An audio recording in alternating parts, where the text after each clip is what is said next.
Ito nga ay 4 a.m. in the morning. Katatapos ko lang maligo dyan is nagagayak na ako for my school.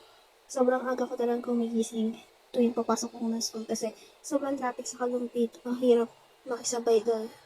Lalo na pag 7 a.m. ang pasok mo tapos aalis ka ng 6 a.m. Hindi ka talaga aabot. Kahit 1 hour pa yung pagitan, hindi ka aabot sa first subject. Kaya inaagahan ko talaga ang gising para lang makapasok na first subject.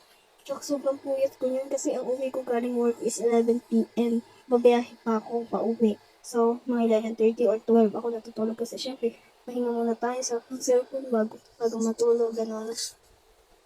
Dito is nag-a-apply ako ng makeup ko para naman fresh tayo pag pumasok.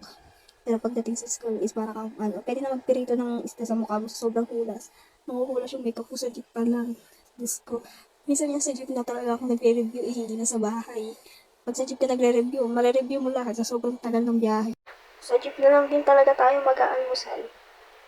Sobrang tagal, pati paggayak, sobrang tagal. Isang oras ang gayak ko niyan. Nakapas forward lang kaya mukhang matulid na dami pa kung ano-ano ginagawa dyan. Kaya madalas ako malugit, sobrang aga ko na gumigising. Fast forward na tayo dito para matapos na agad ito. Sobrang tagal ko talagang gumayaw. That time is, mali yung suot kong damit. Nakikita niyo ba naka-department shirt ako pero that time is Tuesday, hindi siya Wednesday. Wednesday kasi department shirt namin. Ayan, si Luca, naka-department shirt siya. Kaya naglalakad ako mula bahay hanggang Pausta, kanto ng Pausta para makasakay ng jeep. On that time, naka-department shirt pa rin talaga ako. Bumalik pa ako ng bahay para kunin yung uniform ko. Hindi na ako nagpalit doon, binaan ko na lang. Dito, ayun ang sasabi sa inyo, napaka-traffic. Nilakad ko na lang talaga siya papuntang school. Bumaba na ako ng jeep motor. Ayan, first subject is exam. Diyos ko. Hindi ko na na-video ibang scene. Dito is nag-practice kami ng sayaw namin sa Pati Fit. Yun na din kasi yung exam namin. May naka-uniform na si auntie mo. Yan, pauwi ka agad. Tulay, hindi na ako nakapag-video sa school kasi sobrang pagod na ako. Sobrang dami namin ginagawa. Hi, Angelica. Di ba ganda? Sobrang pagod na talaga ako. Nakapag-video pa ako. Tignan nyo na yung traffic. Napakahaba. Visit na kalsada yan. Hindi naman sira ginagawa. Video kahit pagod na. Asa ng makeup? Wala na. Sa jeep pa lang naglaho na. Nakasakay na ako ng jeep niyan that time. Antok na ako niyan. Gusto ko lang pumikit pero hindi pwedeng matulog. Bakit? Kasi pagising mo, wala ka ng cellphone, wala ka ng wallet. Nakakatakot yung mga namamalimos dyan ng mga badyaw. Baka kasi biglang ablutin na lang nila yung cellphone mo or yung wallet mo. Kaya, lagi kong pumapwesto dun sa likod ng driver or malapit dun sa unahan. Hindi ko pumapwesto sa dulo kasi nga, baka kami na makablot. Dito is nakababa na ako ng jeep is walking tayo pasakay ng badya kasi pag pumunta na ako school is dalawang sakay ang sinasakayan ko. Isang jeep is and isang badya. Yes, may apoy pandala. Punas-punas ng camera. Yan, nakasakay na ako ng badya dyan papunta ng shop namin. Sobrang hirap maglakad pag nakatakong ka. Dapat talaga ibaan kayo ng tsinelas pag nakatakong kayo. Flex ko lang yung tatlong apple na binili ko. 50 lang yan, tatlo. US na pamura. So, wakas, nakarating na din sa shop. Sobrang haba ng biyahe ko kasi sobrang haba din ng traffic. Yan, punta kayo dito sa shop namin, Big San Juan. Masasarap yung mga milk tea namin dito kasi maganda yung nagtitimpla. Ay, hello Pogi. Pagbilan, charis. Ayun yung mga menu namin. Lahat yan available. Sobrang sarap din ako tumaba. Dito is mag-aayos na ako for my duty. Sobrang tagal ko talaga mag-ayos dyan. Late na talaga ako sa shop. Ang in ko is 2 p.m. That time is 1:50. Tapos kumayak ako ng 30 minutes or 20 minutes. Late na ako kahit maaga pa naman dyan ako sa shop. Kailangan kasi pag nag-i-in ka dyan is naka-uniform ka na or naka-ayos ka na. Hindi naman pwede mag-uniform ako na ang itsura ko is hulas na hulas. Okay lang naman sa akin kahit malita ko ng konti. May proof naman sa CCTV na maaga talaga akong pumasok. Yes, yan. Kinat ko na siya kasi sobrang tagal na makeup ko dyan. Alam mo parang isang buong mukha, isang oras. Kaya yung time na Pulbo lang naman, splash pa lang nilalagay. doon naman ako ng maaga.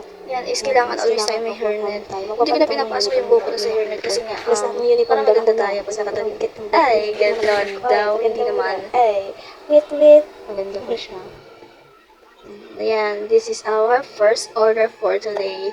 First order pa lang yan, pero parang pagod na ang itsura ko dyan. Kasi naman, naglinis pa ako niyan. Pagpasok ko. Syempre, alam niyo na, pag lalaki, napakakalat sa shop. Diyos ko, hindi sila makapaglinis. Hindi natin pwedeng ipakita yung mga measurement ng mga drinks kasi nga, it's confidential. Hindi siya pwedeng makita ng kahit kanino. Kaya nga may harang yung shop namin para hindi makita. Tapos papakita ko sa vlog ko. Hindi ganon. Yan. Order sa akin dyan is pistachio, dark chocolate, tas cheesecake. Milk tea shot, and 39 pesos lang yan. Masarap na yan, 39 pesos. Yun, dalawang dark chocolate siya, isang cheesecake, and isang pistachio. That time is, sunod-sunod na yung order dyan. Kakapasok ko pa lang talaga, isunod-sunod na siya. Makikita niyo, wala nang upuan yan. Dire-diretso na yan. Kaya siya around 2 to 3. Ganun, 2 to 3 is sobrang dami ng customer, lalo na pag gabi na. Tignan naman yung itsura ko, mukha kong napaglausan na. Diyos ko. Parang pagod na kakapasok pa lang, ay. Yan, yan, fast forward natin kasi hindi pwedeng makita. Meron na namang order dyan. Tawa-tawa pa ako. Meron din naman order dyan. Tawa-tawa pa ako kunwari. Ayan, ganda ng milk din na. Masarap yan. Sobrang sarap ng pista bago namin drinks. And then, second order is, I don't know. Ano to second? Ay, prop siya. Prop ang order na second order ko. Masarap din yung prop namin. Best seller namin dyan is cookies and cream and java chip. Bili na kayo. 59 pesos and 49 pesos lang. Magkakaroon na kayo ng frappe. Yes. Frappe. Yan. Sobrang dami talagang customer niyan that time. Kaya, nakakapagod. Sobrang nakakapagod. Pag uwi ko pa lang ng bahay is bagsak na ako. Hindi na ako nakakapagpalit ng uniform. Minsan yan, uniform na yan. Suot ko na yan hanggang kinabukasan dahil sobrang pagod. Minsan kasi is, gumagawa din ako ng homework, mga projects ko dyan sa shop. Kaya, sobrang nakakapagod talaga. Ang hirap maging working student. Although, maganda naman na magkaroon ng trabaho habang nag-aaral para financial stable ka, ganun. Meron kang pera sa oras ng kagipitan. Kasi sobrang minsan nag-breakdown na kasi sobrang pagod ko. Naiiyak na lang ako. Lalo na pag sunod-sunod yung mga homework, yung mga projects sa school, yung mga kailangan ipasa, hindi ko na napapasa. Pasensya na sa mga teacher ko kung bakit lagi akong late magpasa ng mga project. Sobrang hirap din kasi ng ng working student, lalo na pag ganito yung work mo, barista ka. Sobrang hirap. Hindi naman pwedeng yung bumibili yung gagawa ng drinks nila, ikaw talagang bibili niyan. Tapos hindi naman pwedeng isasarado mo na yung shop, papahinga ka lang, hindi pwedeng ganun. Hanggat merong customer, pagbibili natin yan. Minsan nga kahit 11 p.m, naglilinis na talaga kami. Meron pang mga customer na bumibili. Tinatanggap pa rin namin sila kasi sayang din yung benta. Tsaka, kawawa naman kung hindi namin bibigyan ng drinks namin, di ba? Kahit ba nakapag-inventory na kami, may dumating na customer is ina-accept pa rin namin yun. Dito nga is cheesecake prof yung ginawa ko with crystal and crush Oreo. Ayan, aagaw pa talaga ng gawain ng iba. O, kita nyo na ang measurement ng aming drinks. Meron pa akong order dyan is, ayan, tumama yung kamay ko dun sa blade ng prof. Ay, tawag na blender, tumama yung kamay ko yan. Order namin dyan is dark chocolate.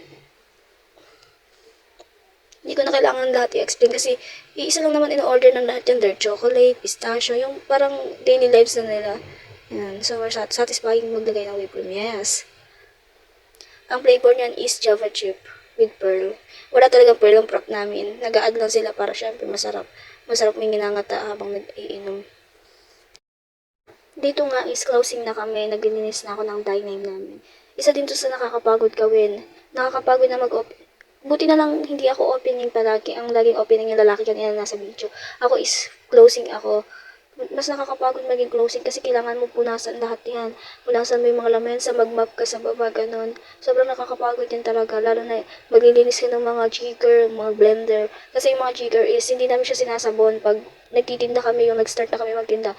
Kinakanyawan lang namin siya and okay na yun. Hindi kasi siya pwedeng sabunin kasi lalasa yung sabon sa drinks, lalo na pag nagtitinda pa kami. Closing na namin siya sinasabon. Sinasabon namin sila pag closing. Kaya kung may makikita kayong napakalabo ng jigger namin is, natural na po talaga yun. Hindi po kasi pwedeng talaga sabunin yun kasi nga yung mga drinks nyo is magkakaroon ng lasa, magkakaroon ng sabon yung mga drinks nyo. Hindi naman po namin iniinuman yung jigger na yun. Nagtitimpla lang kami doon talaga. Huwag na kayo maarte. Yan, nagpupunas ako ng lamesa dyan.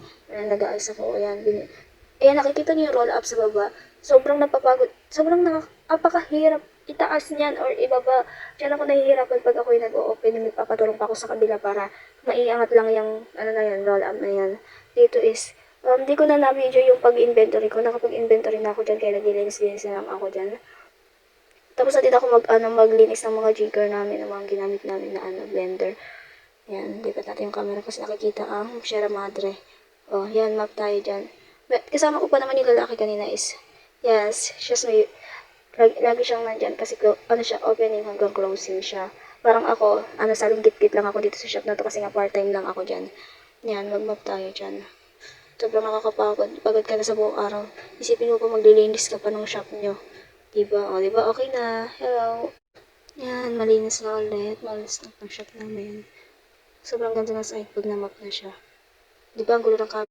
Dito nga is pauwi na kami and ayan, magtitake na lang ako ng picture ng padlock para may pang-report kami na katunayan na nag-out talaga kami nakapadlock ng shop. That time is, habang nagpipicture ako ng padlock, biglang bumusong napakalakas ng ulan, sobrang lakas ng ulan yan. Sakto-sakto pa talaga siya sa paglabas namin.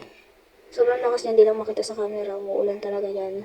Mukha lang hindi. Sino ba kami magpapayong ng walang ulan, di ba? Yan. Lalakarin pa namin yan mula shop hanggang Rufina. Sobrang layo nung lalakarin namin. Nilalakad ko yan mula Rufina para makasakay ng tricycle. Doon kasi ako sumasakay ng tricycle. Although meron naman dumadaan ng mga tricycle dyan. Yes, doon pa rin talaga ako sumasakay kasi nga mas trust ko sila. May tiwala ako sa kanila. Kasi nga kilala na nila ako, araw-araw akong sumasakay sa kanila. Nakakaanong sumakay sa ibang tricycle kasi nga yung dadaanan namin sobrang liblib, sobrang dilim to, nakakatakot na. Lalo na yung mga napapanood kong nababastos ng mga babae na nakasakay sa tricycle, binabastos ng mga driver. Kaya mas gusto ko sumasakay sa Rufina kasi mababait yung mga tricycle driver dun. And also, kilala na sila ng... Sorry kung magulo yung camera ko dito. Ubak-ubak kasi dyan talaga. Dapat dito yung ginagawang kalsada eh. Tingnan nyo, sobrang dilim ng dinadaanan ko. Kaya nakakatakot talagang sumakay sa ibang mga tricycle. Dito na lang talaga ako sumasakay sa pinagkakatiwalaan ko. Hanggang dito na lang yung video na to kasi hindi na ako nakapag-video pag uwi kasi nga bagsak na agad ako. Tulog na agad ako pagkadating ko pa lang at pagkahiga ko pa lang, ala na bagsak na ako. Nakalimutan ko na mag-report. Bye-bye!